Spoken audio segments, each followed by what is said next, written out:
It's time for our weekly Waste Watch segment. Tonight, we're taking a look at local school districts' cash reserves. Simply put, it's the amount districts carry over in their budgets from one fiscal year to the next.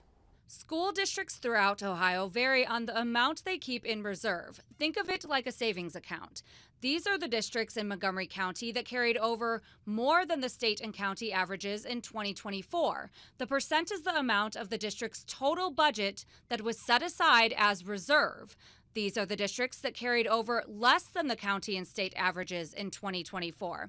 I spoke with Huber Heights' city schools superintendent, Jason Enix, about why the district didn't spend more than 80% of its budget last year. It does appear that that's a large cash balance, but when you think about what that means, we really look at the cash balance as a little bit of that safety net. But what we really are looking at is our deficit spending line. If you are spending more money than you're bringing in, then that cash balance gets eroded away. Enix says Huber Heights schools are about 47% funded by the state and around 32% funded through the local levy.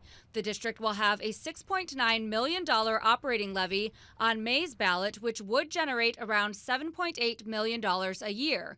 So why does the district need more money from a levy? Why not spend what's in its reserve? One of the problems with that is it's fundamentally not staying within your budget. And so if you look at our 5-year forecast, we're projected to be down to about $30 million if something doesn't change in 3 years. By being at $30 million in 3 years, what you're saying is go ahead and expend by $6 million, $8 million, $10 million over what you're bringing in, and then shut it off. Funding security or insecurity can change how much a district keeps in its reserve. This will be Huber Heights' 8th time since 2005 trying to get a levy passed. I spoke with Northmont City Schools' treasurer. This district spends more of its budget, but I was told failed levies are playing into its increased reserve.